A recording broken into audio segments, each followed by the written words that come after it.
ప్రభుపేట మీ అందరికీ వందనాలు. సంతోషంగా ఉన్నారా? సంతోషంగా ఉంటే ఒకసారి గట్టిగా హల్లెలూయా చెప్తారా? ఓకే అండి.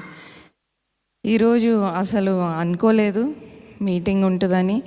నిన్ననే మా మామయ్య గారు డాక్టర్ ఎన్ జయపాల్ గారు కన్ఫర్మ్ చేశారు. యాక్చువల్ 1 వీక్ క్రితం అనుకున్నాము మీటింగ్ పెట్టాలి అని, కానీ కొన్ని కారణాల వల్ల ఆయన బిజీ స్కెడ్యూల్ వల్ల అది కన్ఫర్మ్ అవుతుందో లేదో అనుకోలేదు. కానీ నిన్న సడన్గా చెప్పారు. ముందుగా మీరు అందరూ వచ్చారు, దాన్ని బట్టి మీ అందరికీ వందనాలండి. చాలామంది కొత్త వారు ఉన్నారు. అయితే ఈ మీటింగ్ పెట్టడానికి కారణం ఏంటంటే, మా చిన్న కుమారుడు కింగ్ సాల్మన్ పుట్టినరోజు. ఆయన పేరు కింగ్ సాల్మన్ అని పెట్టాం. ఎందుకంటే ఫస్ట్ ఎవ్రీ ఇయర్ చెప్తాం, ఎందుకంటే నా ప్రాణమా యెహోవాను సన్నుతించుము, ఆయన చేసిన ఉపకారములు దేనిని మరువకము.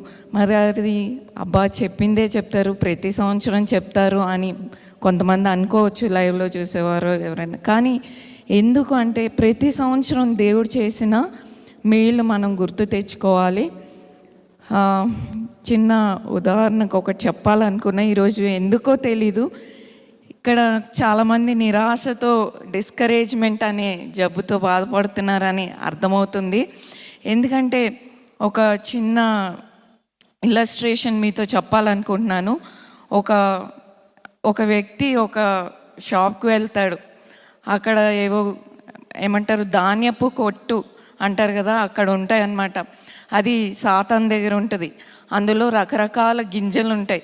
ఒక్కొక్క గింజ seed of anxiety, seed of discouragement, seed of depression, ఇలాంటివన్నీ గింజలు అక్కడ ఉంటాయి.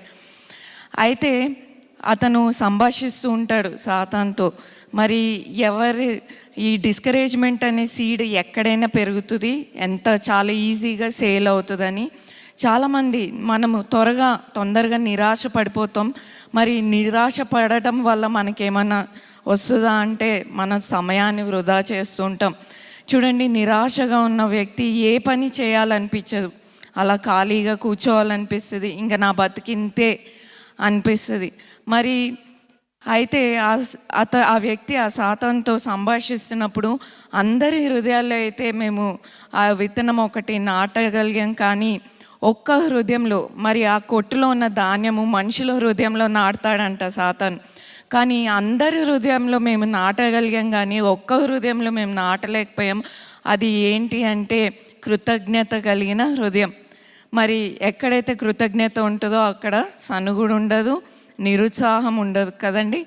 మరి ఈరోజు నేను సాక్ష్యం చెప్పే ముందు దేవుడు ఒక మాట చూపించాడు. కీర్తనలు 9:1, నా పూర్ణ హృదయంతో నేను యెహోవాను స్తుతించేదను, యెహోవా నీ అద్భుత కార్యములన్నిటినీ నేను వివరించేదను. మహోన్నతుడా, నేను నిన్ను గూర్చి సంతోషించి హర్షించుచున్నాను, నీ నామము కీర్తించేదను. మరి స్తుతించడం అంటే మేలు చేసినప్పుడు ఈ సంవత్సరం గుర్తుపెట్టుకుంటాం. తర్వాత 2 సంవత్సరాల తర్వాత కొంచెం నీరు గారిపోతాం. ఆ తర్వాత 10 సంవత్సరాలు ఏమిచ్చాడులే దేవుడు అంటాం. కానీ ఎల్లప్పుడూ ఆయనని స్తుతించాలి, ఆయన నామాన్ని హర్షించాలి, మరి ఆయన యొక్క అద్భుత కార్యములను వివరించాలని మీతో ఈ యొక్క సాక్ష్యం చెప్పాలనుకుంటున్నాం. అయితే ఫస్ట్ ఒక్క బాబు పుడితే చాలు, మా ఇద్దరికి ఆశ ఉండేది, తనకి ఇంకెక్కువ ఉండేది. మా నాన్నగారు పేరు పెట్టాలి, ఒక బాబు పుడితే చాలు అనుకున్నాం. కానీ 2 hours సర్ప్రైజ్ వాగ్దానాలు ఇచ్చాడు దేవుడు, అన్నీ ఉన్నాయి కదా అనుకుంటే మరి ఎవరు పుట్టారంటే కుమార్తె పుట్టింది. We are very happy. అప్పుడు కొంచెం షాక్లో ఉన్నాం, కానీ ఆడపిల్లలు ఇచ్చే ఆనందమే వేరు అని చెప్పవచ్చు. ఆ తర్వాత మరి వాగ్దానాలు ఉన్నాయి కదా, ఎందుకు నెరవేరలేదంటే మరి కుమారుడు పుట్టాడు, బిల్లీ జయపాల్ జూనియర్ అని పేరు పెట్టాం. మరి మా ఆశ ప్రకారంగా దేవుడు మా ఆశను తీర్చాడు. ఇంకా చాలు, నాకు 3 C-sections అయ్యాయండి. అయితే 2 చాలు, ఇంకా C-section 3వది అసలు వద్దనే వద్దు, ఎందుకంటే డాక్టర్స్ కూడా చెప్తారు 2 C-section అంటారు. అయితే బిల్లీ 8 months అప్పుడు మరి నేను మళ్ళీ కన్సీవ్ అయ్యాను. అప్పుడు కింగ్ సాల్మన్ మరి నా కడుపులో ఉండడము, అది 3 months అయినా తెలియలేదు. ఎందుకంటే నేను ఫ్యామిలీ ప్లానింగ్ ఆపరేషన్ అది చేంజ్ చేసుకోవాలని ఎంతో ప్రయత్నిస్తూ ఉన్నాను. కానీ ఆ రోజు ఆదివారము సాయంకాలంటప్పుడు సర్వీస్ అంతా అయిపోయాక ఇంటికి వెళ్ళాక కళ్ళు తిరిగి పడిపోయాను. నాకు చాలా బాధేసింది. ఎప్పుడు ఇంత అనారోగ్యం లేదు, ఏంటి ప్రభువా ఇలా పడిపోయానంటే దేవుడు ఒక దర్శనం చూపించాడు ఆ రోజు రాత్రి. మరి 3 నక్షత్రాలు, అందులో 2 నక్షత్రాలు పెద్దగా ఉన్నాయి, ఒక్కటి చిన్నగా ఒక్క చుక్క మట్టికే ఉంది. నాకు అర్థం కాలేదు. హాస్పిటల్కి వెళ్ళాను, టెస్టులు చేశారు, విటమిన్స్ అవి ఇవి ఏవో ఇచ్చి పంపించారు, కానీ వాళ్ళు కనిపెట్టలేకపోయారు నేను కన్సీవ్ అయ్యానని. మరి అప్పటికి ఒకవేళ చెప్పుంటే మేము ఇద్దరం మాట్లాడుకొని తీపిచ్చుకునే వాళ్ళమేమో. అది బైబిల్కి విరుద్ధం. కానీ మాకు అస్సలు 2 చాలు, ఈ యొక్క జనరేషన్కి వీరిని పెంచడానికి చాలు 2 అనుకున్నాం. కానీ 3 నెలలు అయ్యేదాకా దేవుడు దాచిపెట్టి వద్దనుకున్న అడగకుండా ఇచ్చిన వరంగా కింగ్ సాల్మన్ ఇచ్చాను. తర్వాత నేను చాలా ఏడ్చాను, మళ్ళీ నేను సీ సెక్షన్ చేయించుకోలేను అని. మరి తను నేను పోషించలేను బాబాయ్ ఈ పిల్లల్ని అని ఆయన బాధ. ఇద్దరం కలిసి కూర్చొని ఏడ్చుకొని ఇద్దరం మాట్లాడుకోలేదు. నా బైబిల్ తీసి నేను చదువుకున్నాను, ఆయన బైబిల్ తీసి ఆయన చదువుకున్నాను. మరి ఆయనకి మరి సొలొమోన్ అని పేరు పెట్టాలి, నువ్వు కాదనకూడదు, అతను నీకు సమాధానాన్ని ఇస్తాడు అని. మరి మొదటి దినవృత్తాంతంలో 22లో మీరు చూడవచ్చు. నాకేమో అతడు తన మందిరాన్ని కడతాడు అని మరి మొదటి దినవృత్తాంతంలో 24లో రాయబడింది. మేము సపరేట్గానే అండర్లైన్ చేసుకున్నాం. సరే ఇంకా దేవుడు ఇస్తున్నాడు కాదనకూడదు అనేసి అనుకున్నాం. కానీ నిజంగా మనం అడిగి తీసుకున్న కంటే దేవుడు ఇచ్చిన వారు స్పెషల్ అని చెప్పవచ్చు. మా కింగ్ సాల్మన్ పుట్టాక మరి నిజంగానే అన్ని విషయాలు, మినిస్ట్రీ విషయంలో అన్ని విషయాలు మేము ఆ సమాధానాన్ని చూసాము. కుటుంబంలో, మినిస్ట్రీలో, అన్నిట్లో ఆ బ్లెస్సింగ్ అనేది దేవుని మాటకి లోబడితే దేవుడు యొక్క ఆశీర్వాదాలు ఎలా ఉంటాయో మా జీవితాల్లో మేము చూసాం. మరి కింగ్ సాల్మన్ మరి దేవుడు పెట్టమన్నాడు సొలొమోన్ అని, ఆ పేరుని మేము పెట్టగలిగాము.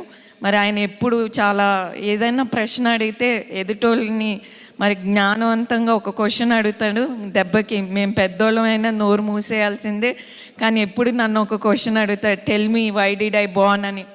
మరి ఎప్పుడు మనం ఎందుకు పుట్టాము, దేని కొరకు పుట్టాము అనేది మనం ప్రతి ఒక్క బర్త్డేకి మనం గుర్తు తెచ్చుకోవాలనుకుంటాము. మరి తను ఏదైనా చాలా క్వశ్చన్స్ అడుగుతాడు, చాలా జ్ఞానవంతమైన క్వశ్చన్లు అడుగుతాడు. దేవుడు చేసిన మేలుకి మేము దేవునికి ఎంతో కృతజ్ఞతలు చెల్లిస్తున్నాము. కాబట్టి ఇది ఒక దేవునికి స్తుతి చెల్లిస్తూ ఈ మీటింగ్ ఇప్పుడు కాదు ఎప్పుడైనా సరే. మరి ఒకప్పుడు నాకు కూడా పీసీఓడి ప్రాబ్లం అన్నీ ఉన్నాయి, కానీ అవన్నీ ఉన్నా కూడా 3 బిడ్డలను దేవుడు అనుగ్రహించాడు. ఎప్పుడు దేవుడు చేసిన మేలు ఎల్లప్పుడూ ఆయన నామాన్ని కీర్తించాలని, ఆయన చేసిన మేలు తెలపాలని ఈ మీటింగ్ కండక్ట్ చేస్తున్నామండి. మరి మీరందరూ మా కొరకు, మా కుటుంబం కొరకు. ఇంకొక విషయం, మా కింగ్ సాల్మన్ మా 2 పిల్లలు బాప్తిజంకి సిద్ధపడ్డారు. మరి చెన్నై వెళ్ళాము, ఇప్పించేసాం.